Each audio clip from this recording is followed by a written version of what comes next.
Hello students, welcome to our channel chemistry by Ranbir Singh. Students, आज इस video के माध्यम से केमिस्ट्री का बहुत ही बेसिक टॉपिक डिस्कस करेंगे, इलेक्ट्रॉनिक कॉन्फ़िगरेशन। इलेक्ट्रॉनिक कॉन्फ़िगरेशन बहुत इम्पोर्टेंट है किसी भी एलिमेंट की प्रॉपर्टीज़ को जानने के लिए, उसकी रिएक्टिविटी को जानने के लिए, कैसे वो कंपाउंड बनाता है किसी दूसरे एलिमेंट के साथ जुड़ कर के, और भी बहुत सारी चीज़ें इलेक्ट्रॉनिक कॉन्फ़िगरेशन के ही आधार पर डिसाइड होती हैं। लेकिन इलेक्ट्रॉनिक कॉन्फ़िगरेशन को समझना निर्भर करता है एटॉमिक स्ट्रक्चर पर।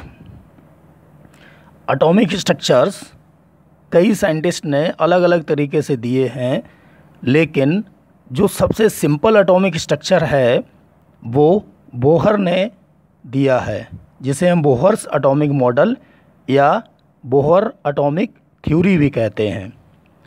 और उन्हीं ने एक ऐसा रूल भी दिया है जिसको बोहर बरी स्कीम कहते हैं या रूल कहते हैं, और जिसका फार्मूला 2n² होता है।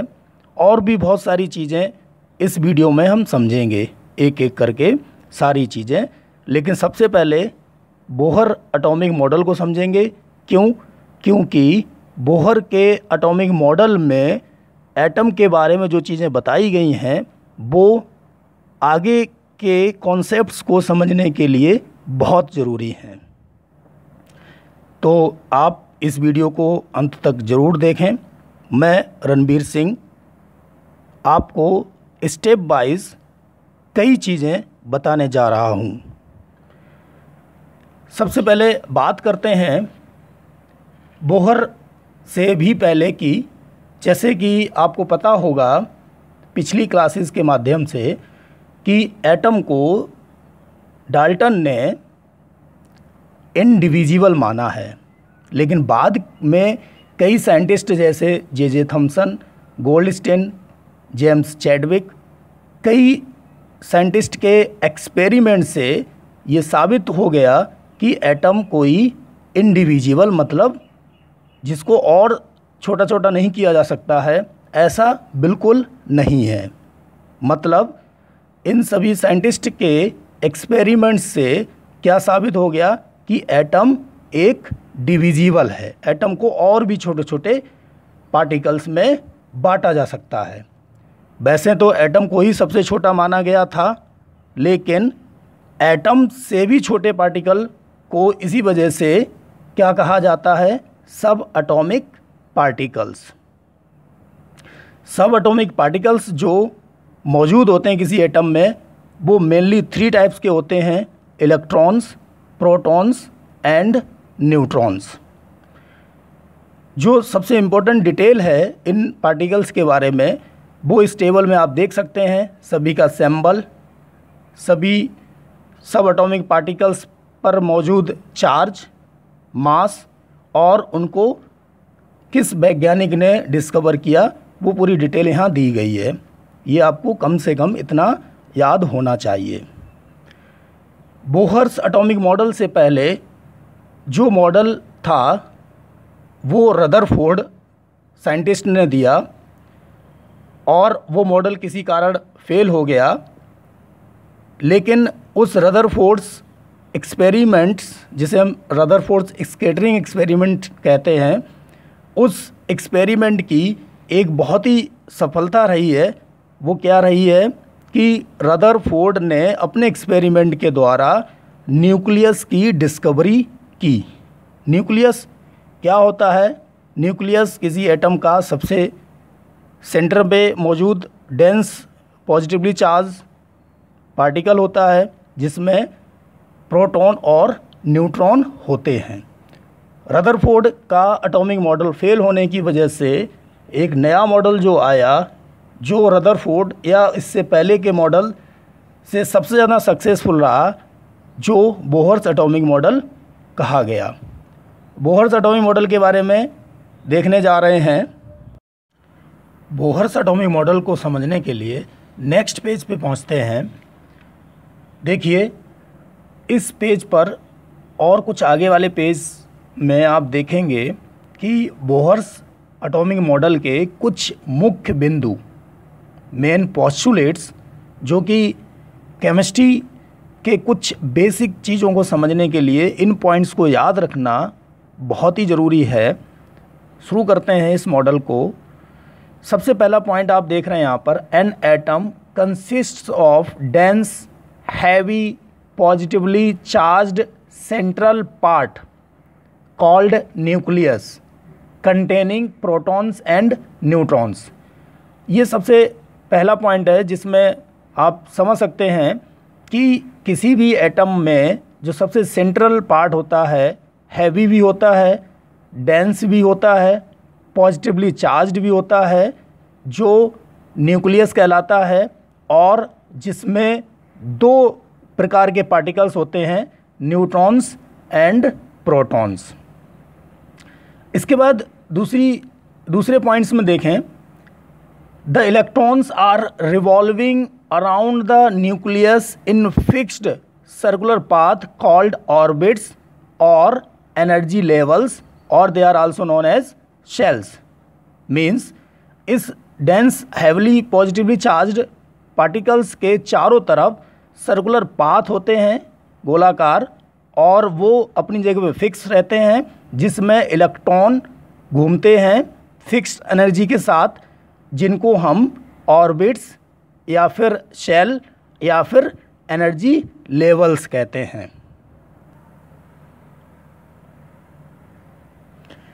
थर्ड पॉइंट देखिए, an atom is electrically neutral as the number of protons is equal to the number of electrons. इस पॉइंट में भी बहुत इम्पोर्टेंट चीज़ आप समझ सकते हैं इस पॉइंट के माध्यम से। जैसे कि आपने फर्स्ट और सेकंड पॉइंट में देखा कि टोटल 3 टाइप के पार्टिकल्स 2 मेन पार्ट्स में बटे हैं। सेंट्रल पार्ट प्रोटॉन और न्यूट्रॉन से मिलकर बना है, पॉजिटिव है, बिल्कुल छोटा पार्ट है, सेंटर पे मौजूद है। दूसरे पार्ट में देखा कि अलग अलग ऑर्बिट्स होते हैं, एनर्जी लेवल्स होते हैं, पाथ होते हैं, जिनमें इलेक्ट्रॉन्स घूमते हैं। इसका मतलब इन दोनों पॉइंट्स में एटम में मौजूद तीनों पार्टिकल्स की पोजीशन समझ में आ गई। तीसरे पॉइंट में आप क्या देख रहे हैं कि जो एटम होता है, इलेक्ट्रॉन जो कि नेगेटिव चार्ज हैं, प्रोटॉन जो कि पॉजिटिव चार्ज हैं, न्यूट्रॉन जो कि न्यूट्रल चार्ज हैं, नो चार्ज, फिर भी एटम न्यूट्रल कैसे है, इस पॉइंट में आप आसानी से समझ सकते हैं। क्यों न्यूट्रल है उसके बारे में यहाँ बताया गया। जितना पॉजिटिव चार्ज प्रोटॉन की वजह से होता है, उतना ही नेगेटिव चार्ज उतने ही अपोजिट इलेक्ट्रॉन के द्वारा होता है, जिसकी वजह से दोनों अपोजिट चार्ज इक्वल और बराबर होने की वजह से एटम इलेक्ट्रिकली न्यूट्रल होता है। फोर्थ पॉइंट और समझने के बाद फिर इस मॉडल को हम लोग देखेंगे, इस स्ट्रक्चर को समझेंगे। फोर्थ पॉइंट में क्या दिया गया है, दीज शेल्स, जो भी आप ऑर्बिट या शेल्स या एनर्जी लेवल्स कहते हैं, these shells are numbered as 1 2 3 4 5, ऐसे करके इनका नंबर दिया जाता है। 1 2 3 4 5 6 7 तक मैक्सिमम हो सकता है। स्टार्टिंग फ्रॉम न्यूक्लियस, इनकी नंबरिंग 1 से होती है और 7 तक जा सकती है। और स्टार्ट कहाँ से करना है नंबर, न्यूक्लियस के सबसे नज़दीक वाले शेल से, जिसको फर्स्ट देंगे, उसके बाद वाले को second. Starting from nucleus and are called KLMN। इस ऑर्डर में इनका अल्फ़ाबेटिकली नंबर भी इनको दिया जाता है, 1 2 3 भी दिया जाता है, और इन्हीं को हम KLMN भी कहते हैं, K शेल, L शेल, इस तरह से। आइए बात करते हैं इस स्ट्रक्चर की। जैसे कि इस फोर्थ पॉइंट में और इसके ऊपर वाले पॉइंट्स में समझाया गया है किसी एटम के बारे में, वो इन चारों पॉइंट्स का ओवरऑल जो भी आपने समझा उसको मॉडल के हिसाब से उसको स्ट्रक्चर के हिसाब से समझते हैं। जैसे फर्स्ट पॉइंट में क्या कहा गया है कि एटम के सेंटर में न्यूक्लियस होता है। ये न्यूक्लियस है, पॉजिटिव चार्ज भी है, इसमें प्रोटॉन और न्यूट्रॉन है। दूसरे पॉइंट में आपको क्या बताया गया कि न्यूक्लियस के चारों तरफ अलग अलग पाथ होते हैं, फिक्स पाथ होते हैं, जो अपनी जगह नहीं बदल सकते हैं, अपनी ही फिक्स प्लेस पे रहते हैं, सर्कुलर भी हैं। और जिसमें इलेक्ट्रॉन घूमते हैं, जैसे एक फर्स्ट ऑर्बिट, दूसरा, तीसरा, ऐसे करके।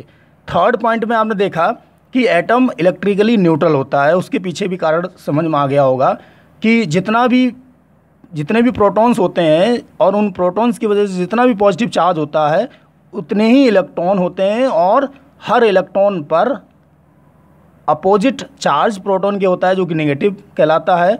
मान लीजिए 10 इलेक्ट्रॉन अगर हैं तो 10 नेगेटिव चार्ज हो जाएगा, 10 यूनिट नेगेटिव चार्ज। इसका मतलब न्यूट्रल एटम में उतने ही प्रोटॉन होंगे, मींस 10 प्रोटॉन ही होंगे, ताकि उस 10 यूनिट नेगेटिव चार्ज को कंप्लीटली कैंसल कर पाए, और इस तरह से एटम कोई भी न्यूट्रल होता है। फोर्थ पॉइंट में हमने देखा कि फोर्थ पॉइंट में जो नंबरिंग होती है इन शेल्स की, एनर्जी लेवल्स की, वो न्यूक्लियस से शुरू करते हैं। न्यूक्लियस से स्टार्टिंग करते हैं नंबरिंग 1 से, और उसके दूसरे वाले शेल को सेकंड नंबर, थर्ड को तीसरा नंबर, ऐसे करके 7 तक इनकी नंबरिंग की जाती है। और इन्हीं शेल्स को एक और नंबर दिया जाता है, जैसे फर्स्ट शेल है तो के कहा जाएगा, सेकंड है तो एल, थर्ड है तो एम, फोर्थ है तो एन, फिफ्थ है तो ओ, और सिक्स्थ है तो पी, और लास्ट जो होता है मैक्सिमम किसी में हो सकता है वो 7 जो कि क्यू। एक और चीज़ यहीं समझ लीजिए कि किसी भी एटम में ये ज़रूरी नहीं कि ये सातों ऑर्बिट्स हों, ये बिल्कुल ज़रूरी नहीं है। ये डिपेंड करता है नंबर ऑफ़ इलेक्ट्रॉन्स पर। अगर किसी में एक ही इलेक्ट्रॉन है तो एक ही शेल होगा, अगर किसी में एक से ज़्यादा है तो हर शेल की एक वैल्यू होती है इलेक्ट्रॉन को होल्ड करने की, तो उस आधार पर इन शेल्स की संख्या भी अलग अलग होती है। इसके बाद जो अगला पॉइंट है बोहर मॉडल का, फिफ्थ पॉइंट, उसको समझते हैं। फिफ्थ पॉइंट को देखिए, the energies of various shells are in the increasing order. अगर हम न्यूक्लियस से स्टार्टिंग कर रहे हैं 1 2 3, तो यहाँ से जब हम के से लेकर के जब हम ओ तक जाएंगे या क्यू तक जाएंगे, जितने भी शेल हों वहाँ तक पहुँचेंगे, तो एनर्जी का ऑर्डर कहाँ से देखा जाएगा, फर्स्ट से लेकर के लास्ट तक। और ये ऑर्डर होगा कैसा, एनर्जी का इंक्रीजिंग ऑर्डर। अगर फर्स्ट सेल है तो एनर्जी सबसे कम होगी, दूसरा है तो उससे ज़्यादा, और अगर आखिरी है तो सबसे हाईएस्ट होगी। This is the order of energy for the different shells और ऑर्बिट्स। इसी तरीके से फिफ्थ पॉइंट को अगर हम देखें, maximum number of electrons that can be present in any shell is 2n²। बहुत ही इंपॉर्टेंट पॉइंट है बोहर मॉडल का। ये सारे पॉइंट्स बोहर मॉडल में जो दिए गए हैं, इन्हीं पॉइंट्स के बेस पर हम केमिस्ट्री के बहुत सारे कॉन्सेप्ट्स को समझते हैं। 2n² का जो रूल है बोहर ने दिया, और एक साइंटिस्ट और थे बरी, इसीलिए इस रूल को बाद में बोहर-बरी रूल भी कहा गया। Where n is the number of shell. जैसे आपने देखा k की वैल्यू क्या थी, 1 थी, और ये 1 2 3 4 5 6 7 क्या है, ये n है। शेल्स का नंबर किससे दिया जाता है, n वैल्यू से। n अगर 1 है तो सबसे पहला शेल होगा, सबसे कम एनर्जी वाला होगा और सबसे नज़दीक भी होगा। जैसे जैसे दूरी बढ़ती है शेल की न्यूक्लियस से, वैसे वैसे एनर्जी भी बढ़ती है और दूरी भी बढ़ती है।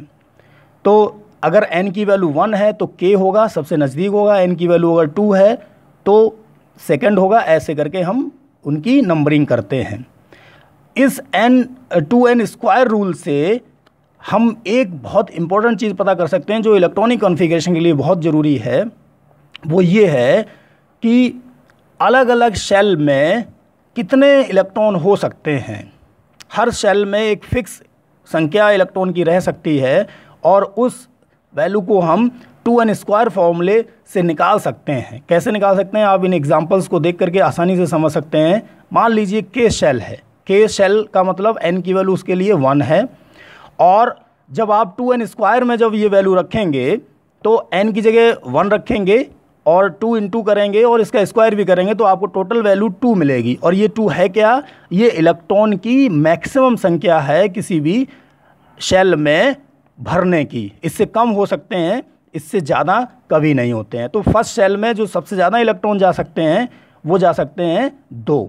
इसी तरह से L में निकालेंगे तो n की वैल्यू 2 है, 2 इंटू 2 का स्क्वायर करेंगे तो 8, means maximum electron which can be present in shell second will be 8। इससे कम रह सकते हैं, खाली भी रह सकता है, लेकिन इससे ज़्यादा इस शेल में नहीं जा सकते हैं। इसी तरीके से M शेल में देखें 18 आप निकाल सकते हैं, और इसी तरीके से अगले शेल में 4th में भी आप निकाल सकते हैं, और इसी तरीके से 7th शेल तक आप maximum holding capacity of each shell you can find out easily. बच्चों, इसके बाद जो पॉइंट है उसको देखते हैं, पॉइंट नंबर 7th पॉइंट में देख सकते हैं, there is no change in the energy of an electron so as long as it revolves in a particular orbit. जैसे कि आपको पीछे भी किसी एक पॉइंट में मैंने बताया कि हर शेल की पोजीशन अपनी फिक्स रहती है, लेकिन साथ में उसकी एनर्जी भी फिक्स होती है, लेकिन वो अपनी जगह चेंज नहीं कर सकते हैं। इलेक्ट्रॉन ही अपना शेल चेंज कर सकते हैं एनर्जी बदलने पर। तो इस पॉइंट में यही बताया गया है कि जो भी इलेक्ट्रॉन इन फिक्स्ड ऑर्बिट में जब तक रहता है तब तक उनकी एनर्जी चेंज नहीं होती है, या हम ऐसे कह सकते हैं कि जब तक एनर्जी चेंज नहीं करेंगे तब तक वो अपना ऑर्बिट भी चेंज नहीं करेंगे। और ऐसे ऑर्बिट्स को क्या कहते हैं, जब तक इलेक्ट्रॉन फिक्स एनर्जी स्टेट्स में रहते हैं और एनर्जी चेंज नहीं होती, अपना स्टेट बदलते नहीं है, ऐसे ऑर्बिट्स को क्या कहा जाता है, स्टेशनरी ऑर्बिट्स।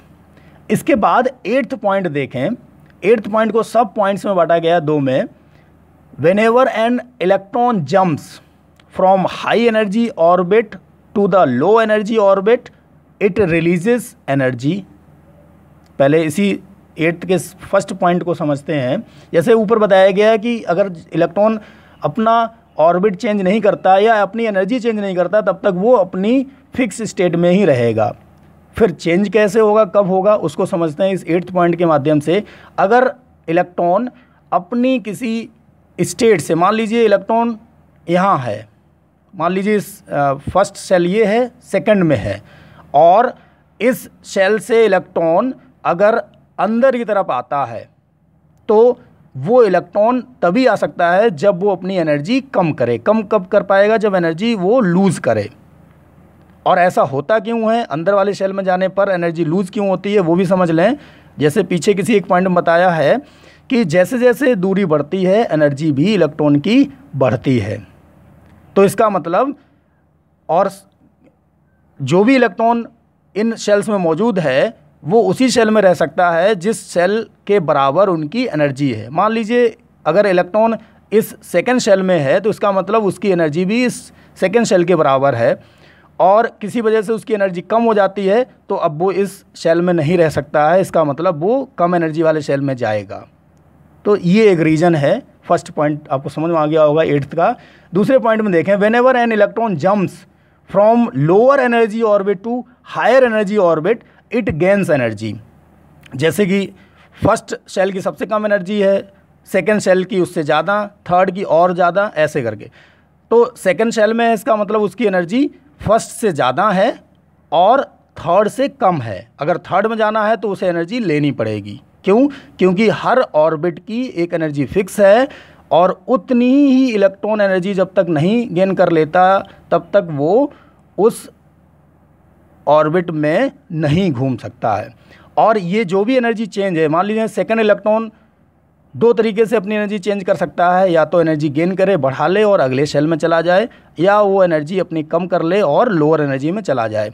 तो जो भी दोनों कंडीशंस में एनर्जी चेंज हुई है वो डेल्टा ई कहलाएगी।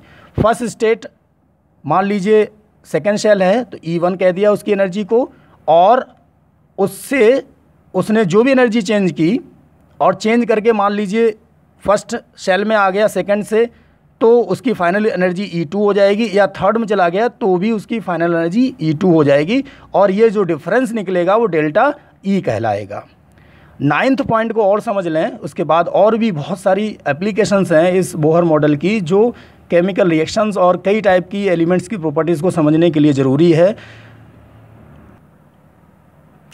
ये जो 9th पॉइंट आप देख रहे हैं, हालांकि ये 10th तक दोनों पॉइंट्स 8th और 9th बहुत ज़रूरी नहीं है, लेकिन फिर भी कंप्लीट बोहर्स मॉडल को समझने के लिए ये भी पॉइंट्स आप थोड़े से समझ लें, ज़्यादा सही है।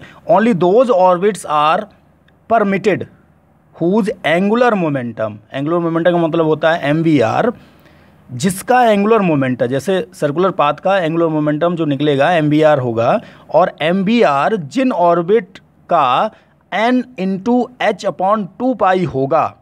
यहाँ n क्या है, वही है जिसके बारे में बात अभी करते रहे हैं, नंबर ऑफ शेल्स 1 2 3 4, n की जो वैल्यू इंटीजर होगी, पॉजिटिव इंटीजर 1 2 3 4 इस तरह से, और h जो है प्लैंक कांस्टेंट। प्लैंक थ्योरी पर ही बेस्ड ये मॉडल है। बोहर्स ने रदरफोर्ड के मॉडल की जो भी लिमिटेशंस थी उनको अलग करने के लिए प्लैंक की थ्योरी को यूज किया, इसीलिए ये पॉइंट प्लैंक कांस्टेंट के रूप में यहाँ आप देख रहे हैं, n into h/2π, h is a plank constant. जहाँ तक मैं समझ पाया हूँ कि आप इन सारे पॉइंट्स को याद रखेंगे और आगे के टॉपिक्स को समझने में ये सारे पॉइंट्स बहुत यूज़फुल हैं। अगर आपको ये वीडियो पसंद आ रहा है तो आप इसको लाइक और शेयर, और चैनल अगर आपको लगता है कि आपके लिए हेल्पफुल है तो इसको सब्सक्राइब ज़रूर कर लें। बात करते हैं नेक्स्ट टॉपिक की, जो सबसे इम्पोर्टेंट थी, इलेक्ट्रॉनिक कॉन्फ़िगरेशन। वैसे एटॉमिक स्ट्रक्चर का या एटॉमिक मॉडल का मतलब ही जो निकलता है लास्ट में वो इलेक्ट्रॉनिक कॉन्फ़िगरेशन से ही निकलता है। क्यों? क्योंकि जितनी भी डिस्कवरीज़ हुई हैं उन सभी डिस्कवरीज़ में ये फाइनल हो चुका है कि सिर्फ 3 प्रकार के पार्टिकल्स, सब एटॉमिक पार्टिकल्स होते हैं। सब एटॉमिक पार्टिकल्स मीन्स एटम से भी छोटे पार्टिकल्स, इलेक्ट्रॉन, प्रोटॉन, न्यूट्रॉन, यही मौजूद रहते हैं। और ये किसी एटम में किस तरीके से व्यवस्थित हैं, किस तरीके से अरेंज्ड हैं, इसी को हम एटॉमिक स्ट्रक्चर कहते हैं। फिर से समझ लें, एटॉमिक स्ट्रक्चर का मतलब arrangement of electron, proton and neutrons within the atom, how they are arranged, किसकी कितनी एनर्जी है, क्या दूरी है, क्या ऑर्डर है, सारी चीज़ों को समझना ही एटॉमिक स्ट्रक्चर कहलाता है। चलिए बात करते हैं आगे। Now on the basis of Bohr's atomic model we can write electronic configuration of any element. फिर से एक बार समझ लें, इलेक्ट्रॉनिक कॉन्फ़िगरेशन का मतलब या एटॉमिक स्ट्रक्चर का मतलब, एटॉमिक स्ट्रक्चर का मतलब इलेक्ट्रॉन, प्रोटॉन, न्यूट्रॉन को एक व्यवस्थित क्रम में लगाना। और अभी तक के जितने मॉडल है वो सब मॉडल 2 पार्टिकल्स को फिक्स कर चुके हैं, जैसे कि प्रोटॉन और न्यूट्रॉन की पोजीशन से संबंधित किसी भी मॉडल में कोई डाउट नहीं रह गया। क्या निकला कंक्लूजन ओवरऑल सभी मॉडल से, कि प्रोटॉन और न्यूट्रॉन एक सेंट्रल पार्ट, छोटे से पार्ट में रहता है जिसे हम न्यूक्लियस कहते हैं। इसमें किसी भी तरीके का कोई भी शंका नहीं है। अब बात जो कन्फ्यूजन वाली है, जिसकी वजह से अलग अलग मॉडल दिए जा रहे हैं, वो है इलेक्ट्रॉन का डिस्ट्रीब्यूशन, कैसे मौजूद हैं किसी एटम में। बोहर मॉडल 10 तक के लिए बहुत ही सक्सेसफुल है, 10 तक की क्लास के लिए, सारी प्रॉपर्टीज़ को समझाने के लिए। तो बेसिकली उसी आधार पर हम इलेक्ट्रॉनिक कॉन्फ़िगरेशन यहाँ समझेंगे। फिर से एक बार डेफिनेशन को प्रॉपर वर्ड्स में समझ लें। It is a distribution of electrons in the different orbit or shells or energy levels according to Bohr-Waring scheme, that is 2n square in the order of increasing order। अगर ये statement आपको नहीं समझ में आ रही है तो फिर से एक बहुत सिंपल सी एक लाइन की डेफिनेशन में बता रहा हूँ, उसको याद रखिए, दैट इज़ आल्सो करेक्ट। वो क्या है? Electronic configuration means distribution of electrons in different shells of any atom. कैसे डिस्ट्रीब्यूट होंगे, उसमें रूल जो लगता है 2n स्क्वायर लगेगा बोहर मॉडल के अकॉर्डिंग, इसीलिए इस डेफिनेशन में 2n स्क्वायर को मैंने यूज़ किया है। एग्जाम्पल लेकर के अगर समझें तो बहुत आसानी से आप समझ लेंगे। मान लीजिए कोई एटम, जैसे यहाँ k = 19 लिखा है, यहाँ तक हम पहुँचेंगे और आप आसानी से लिख पाएंगे अगर इसको थोड़ा सा ध्यान से देखें लास्ट तक।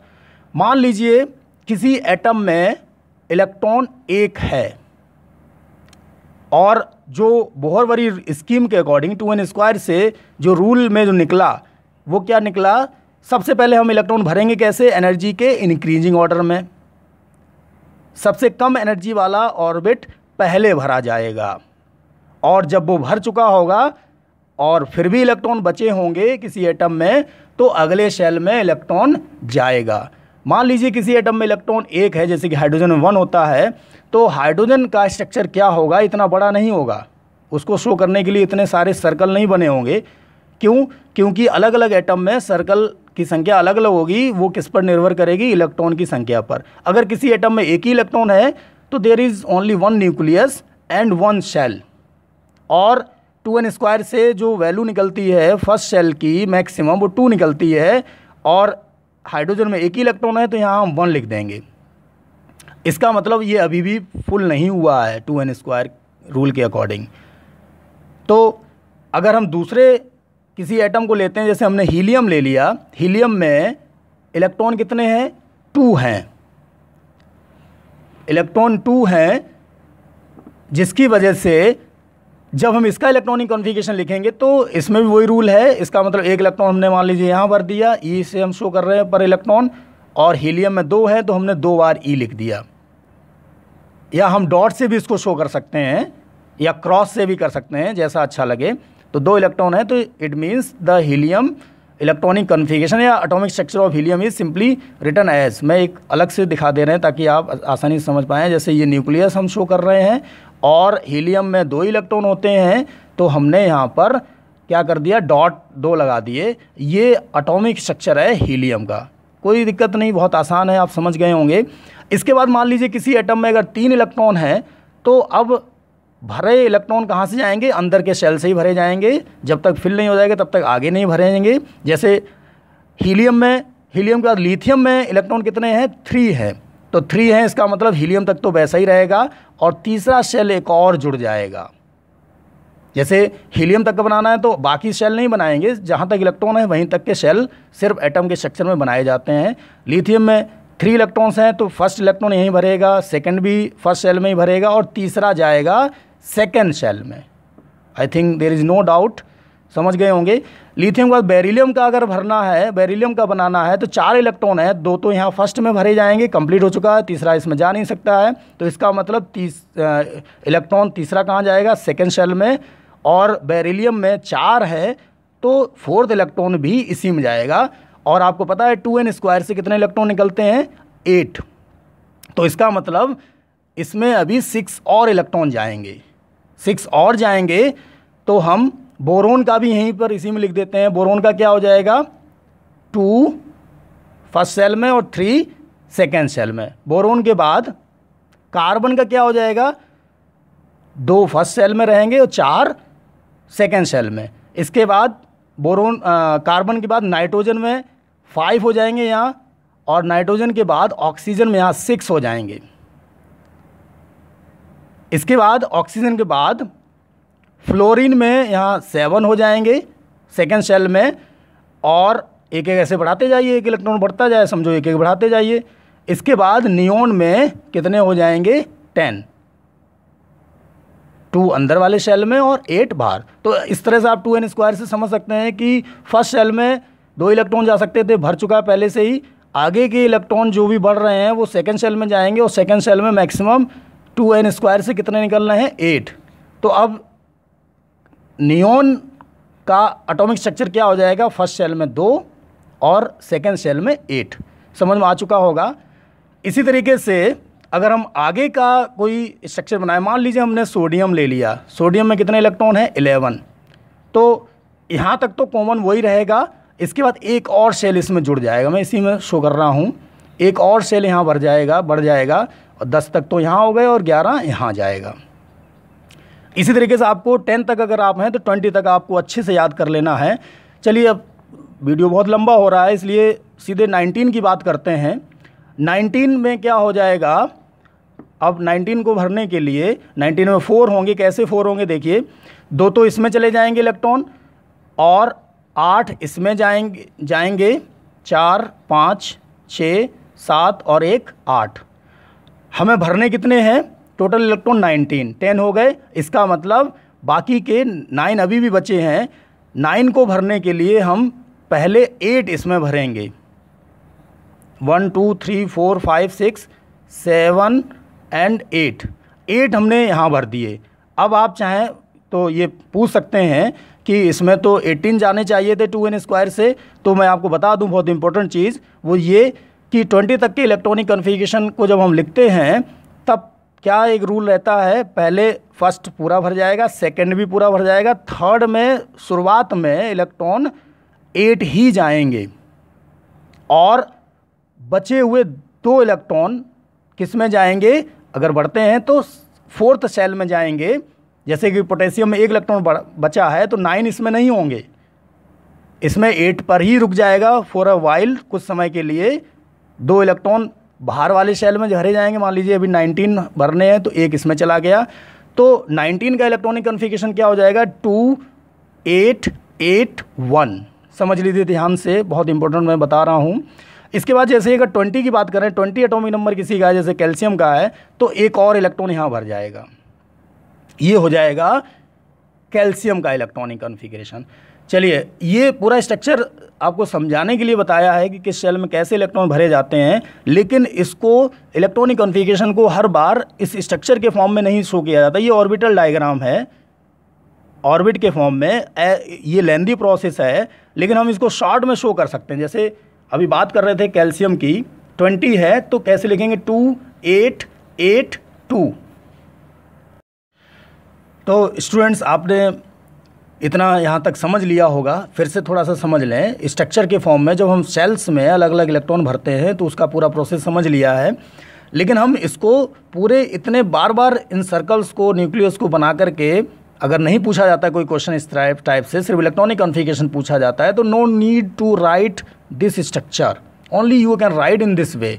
What is electronic configuration of calcium, 2 8 8 2। अगर आपसे पूछा गया बताइए पोटेशियम का क्या है, तो क्या लिखेंगे, 2 8 8 1। ऊपर चाहे तो लिख सकते हैं के शेल है, ये एल है, ये एम है और ये एन है, इसी ऑर्डर में हम भर सकते हैं।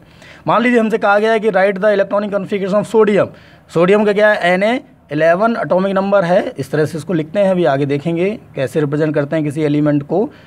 तो फर्स्ट में 2 होंगे, 8 होंगे और लास्ट में 1, इस तरह से। मुझे लगता है आप समझ गए होंगे। अगर आप इस वीडियो को देख रहे हैं और कोई चीज़ अगर आपको दिक्कत दे रही है तो कमेंट बॉक्स में ज़रूर लिखें।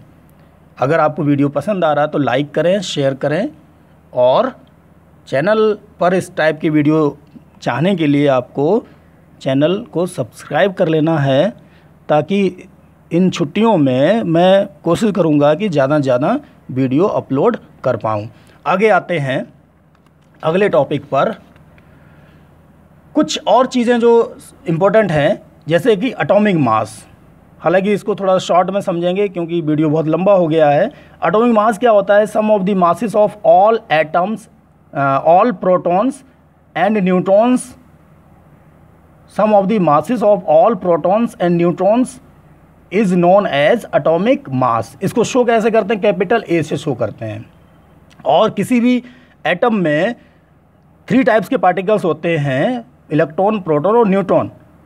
लेकिन एटॉमिक मास किसी भी एटम का जब भी लिखना होता है तो सिंपली हम कह सकते हैं कि सारे पार्टिकल्स जितने भी मौजूद हैं उन सबका मास टोटल करने पर हमें एटम का मास मिलेगा।